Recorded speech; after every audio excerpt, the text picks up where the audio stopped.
Hello and welcome to part 5 of my push button tutorial. The last video we established some kind of control where we can decide which button we want to interact with, and we can see that the camera movement highlights the appropriate button. So now we need an animation to put in to the scene here. So I'm going to open up MotionBuilder because that's what I'm going to be using for this. And before I do that, I should find the clip that I used. Let's see.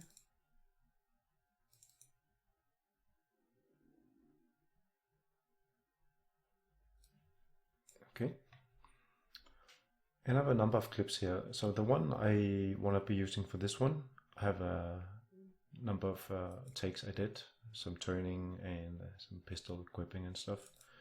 And all this was done using Connect 2 with iPi Mocap Studio. So as you can see here, this is the footage I recorded. And we just move that off to the side. We can see that this is the tracking data I got out of that. Okay, so once I exported this,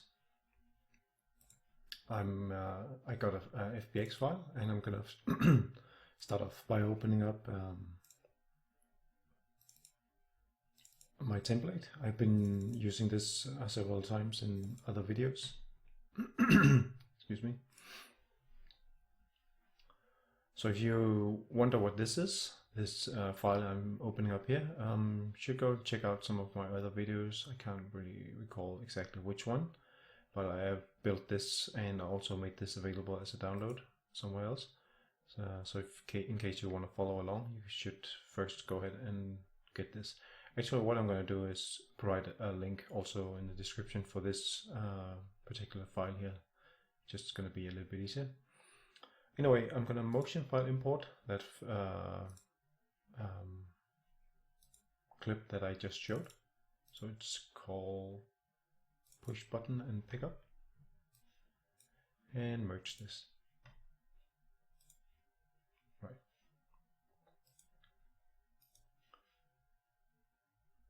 So we have the character doing these movements we just saw in iPi Studio, and I'm going to be using just one particular motion or movement, actually this one, where I push with the right hand. I had an initial one where I pushed with the left hand, but in this case I'm going to be using the right hand. So first of all, we should I have two characters in here. The iPi character, which is driving, has the animation. That's what I just merged in. So the animation is on the iPi character, and the skeleton or the character that I want to be working on is this one, and it's currently being driven by that iPi character, which has the animation. So in order to get the animation onto my control rig, I'm going to plot this to my control rig. As you can see now, it's driven by the control rig. Now we can start working with this. So first of all, I want to isolate the clip I want to be using. So I'm switching to the story, just double clicking this area to minimize it, and insert an animation track and switch to the UE4 character, and then insert this current take. So for now, I just want to, I'm using the control arrow keys to find that place in the animation where the movement starts. And the thing about this is I want to find that place in animation exactly where I start to move, because you want to have your character start to move exactly when you push the button. You don't want to have a little pause in between. So actually I'm going to be picking this place here, and then click the take here and restore that up. So get rid of the first part here, and we're going to scrub forward until the hand is back in a resting position, which seems to be right about here. So restore the end away and delete. So let's zero that out, and let's make a new take. you don't want to copy. And frame start and end. So we have 52 frames, and then plot this to the current take. Now we can turn off the story, and we have the animation data here to work on. Also, I have a dummy skeleton in the background I want to get rid of. That stuff in the background here. So I assume it's this one.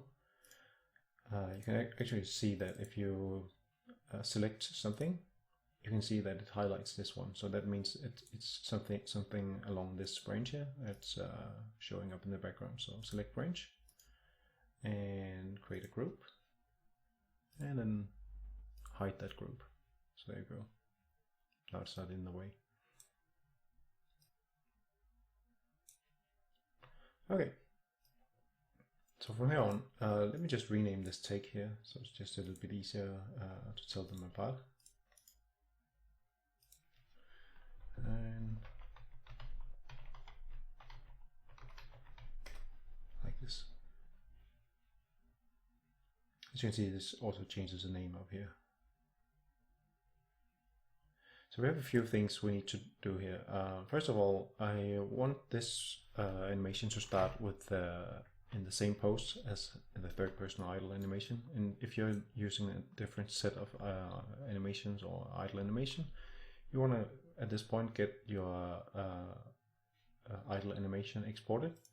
In my case, I am just going to be using default animation here. So I'm going to find my animation, this one.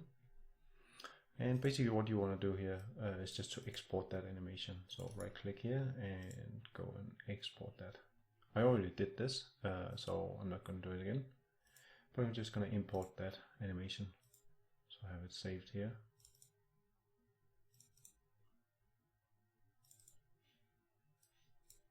And merge.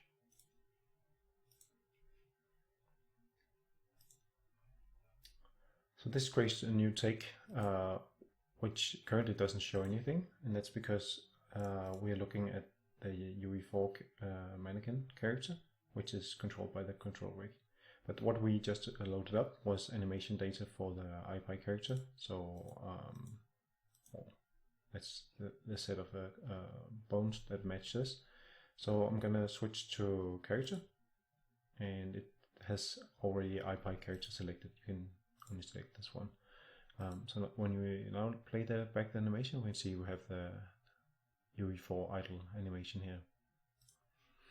So all I'm going to be using for this for is to get a stance.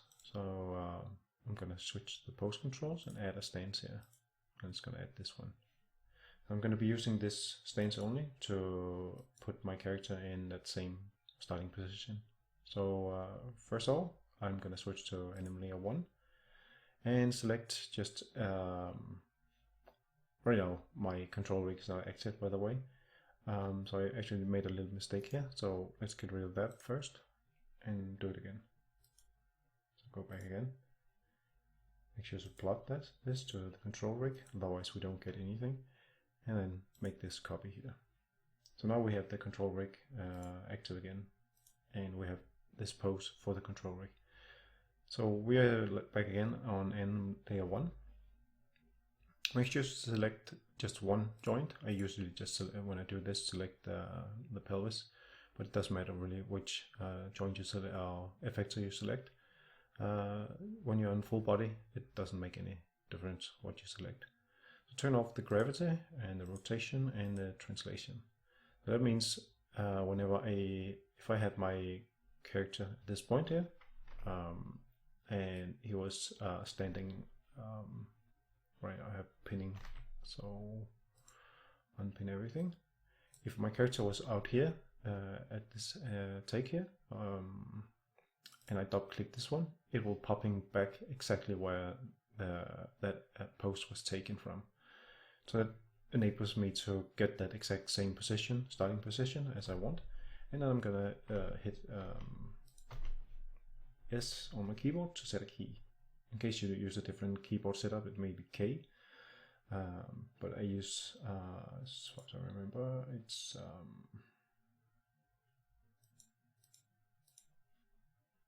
I use the Maya controls, so it's in my case it's S. Okay, and actually also at the end I want this to be at the exact same spot. It's not really necessary, just gonna eliminate or minimize animation popping. So when we play this back, we have an animation looking like this, and there's a few issues we need to solve. I'm only gonna do a few things here because I'm recording, but I'm gonna put a link to the animation I did earlier on, so you can download that as well. But I'm going to show the techniques I used to clean this up roughly. Okay, so once we have this rough pose established, I'm going to select these two and merge them together, so we have that on the base animation layer. And next I'm going to take a look at the feet here, because the toe, I don't want the toe to be moving. And I probably have some keys along the right foot because that's the one that keeps moving. So what I'm going to do here is go to the toe, turn up the translate and rotate, and then go to my F-curves and make sure to frame up on everything and get rid of everything up until the end here, and just keep one beginning keyframe. So that's going to keep the foot here. That's actually gonna look like he's twisting a little bit on the foot, which is for this purpose of a very short demonstration, it's gonna be okay for now. I'm gonna do the same for the left foot, since it's also sliding a little bit. So just notice that this is a very rough way of doing it. So right now you can see it's still moving because I forgot to turn off my rotate and translation. And we could actually live with this for now. We'll see that the toe is also rotating, and that's because we have some rotation on the toe here as well. So I switch back to the right foot again, and I'm gonna get rid of everything here. So now the toe stays, and it basically just looks a little bit better. I don't feel like spending too much time on this. Obviously, I don't want my my ankle rotator for the left foot to be twisting like that. I'm just going to check something if I can get rid of that easily by just eliminating all these keys. Sometimes it's a matter of just trying out some things, and in this case I actually think it looks pretty okay. I'm going to do the same with the rotation for the left foot here, for the ball, just to fixate that last bit here so it doesn't look so weird. And obviously, I've been saying this a few times, you want to make sure to make this a little bit better if you're doing this. Okay, so the next part we should take a look at is the shoulder pop here. We have a very distinct shoulder pop right here towards the end here. So we switch to the shoulder here and check the rotation values we have. We might find something popping out of place, as you can see here. In this case, I know these for a fact that these keys have to be wrong, so I'm just gonna delete them. And the y-axis does maybe also have a few keys out of place, so I'm gonna get rid of everything in here and play that back again. As you can see, it's still popping. That's because we have not turned on rotation. So now that I have the rotation here, you can see now the movement has propagated down a little bit on the next part. So we also need to take care of that.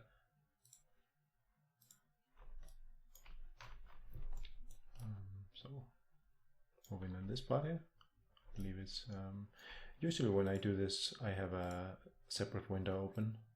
Makes it a little bit easier to work with, and you can see stuff like this. You can definitely tell that this part here should be evened out a little bit. And also make sure to turn up the rotation. And also let's check this one. You can see we have a bump here as well. Let's just get rid of that. I'm deleting everything here because it's going to be more or less flat anyway. Now we have a way more smooth motion.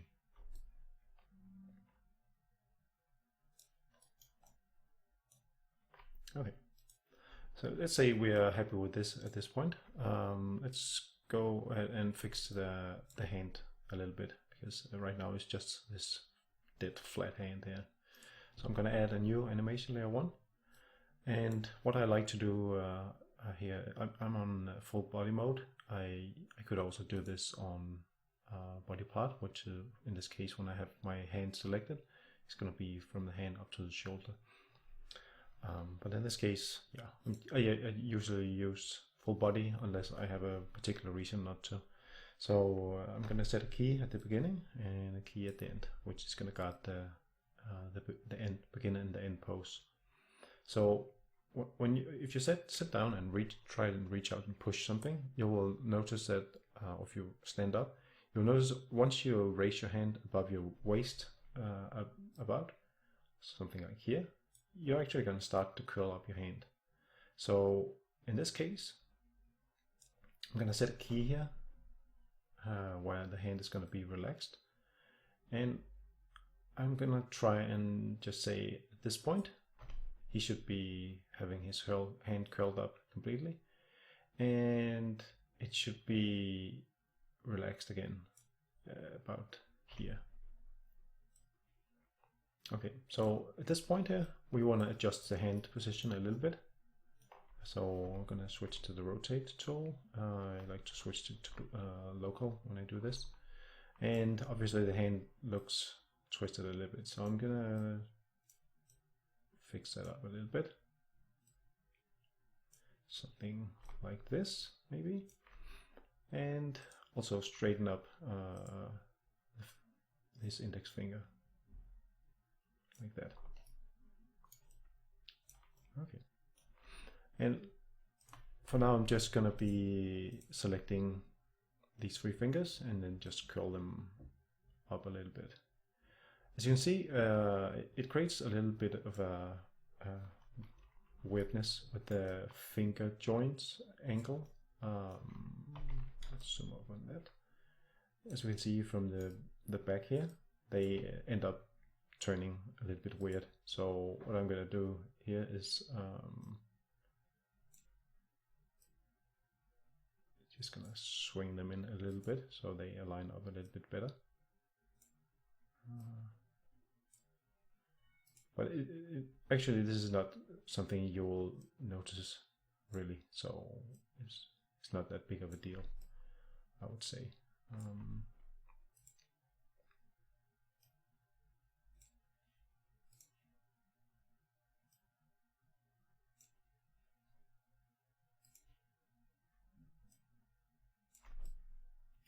Something about like this. Okay, so make sure to set a key here,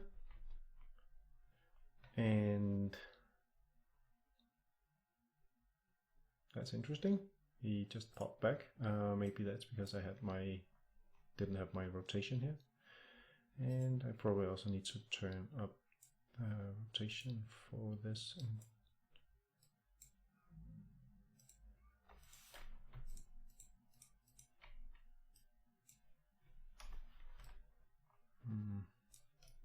Does that look correct? Yes, I think more or less. This one could probably be bent in a little bit more. I'm not really an animator of any kind. Just like to play around with this stuff here, as you may know. So I'm not entirely sure this is looking correct. So anyway, I'm setting a key here, and let's play back the animation now.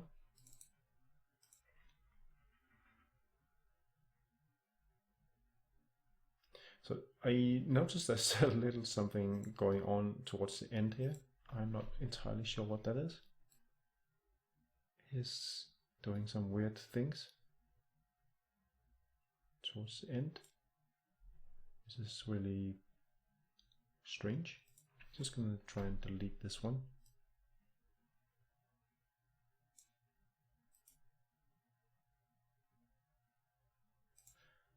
I'm also going to try and delete this one.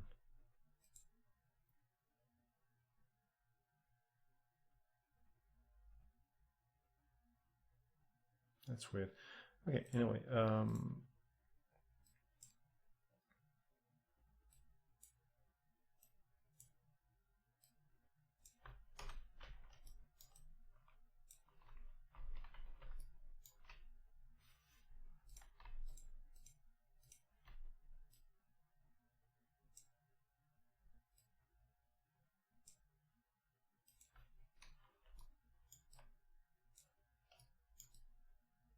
all right, I don't know.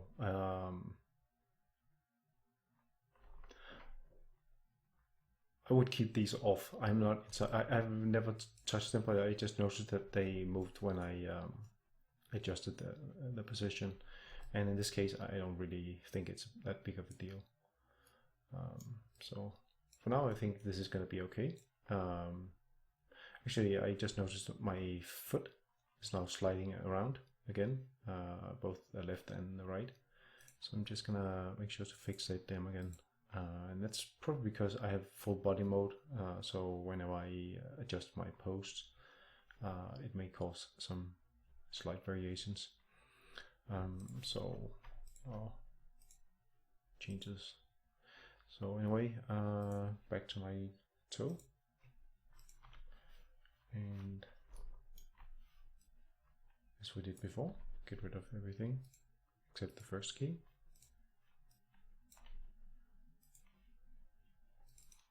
And there we go.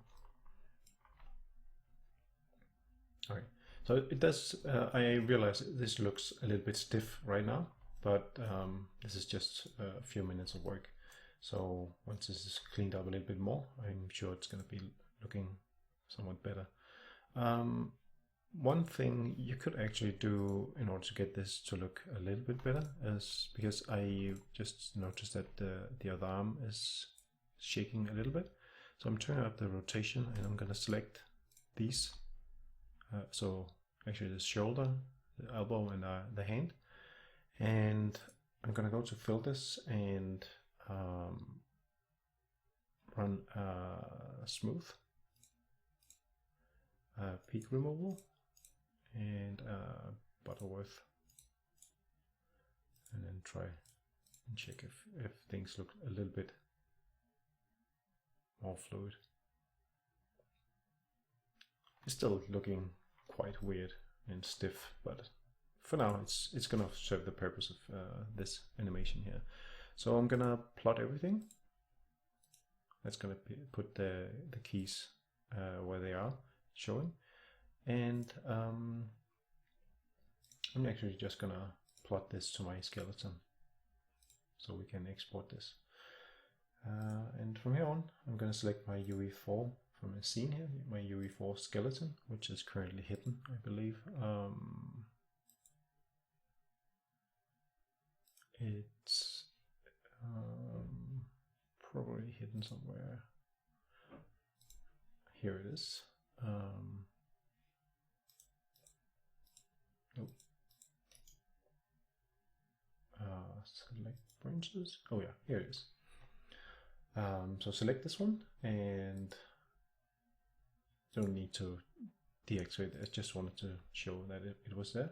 So make sure to select branches and hit export.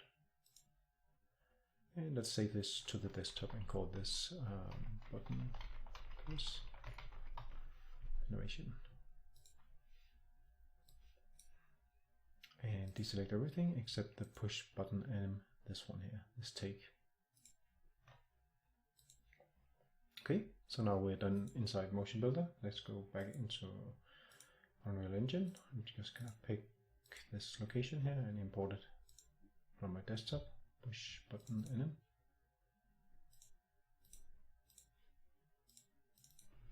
Okay, so now we have an animation.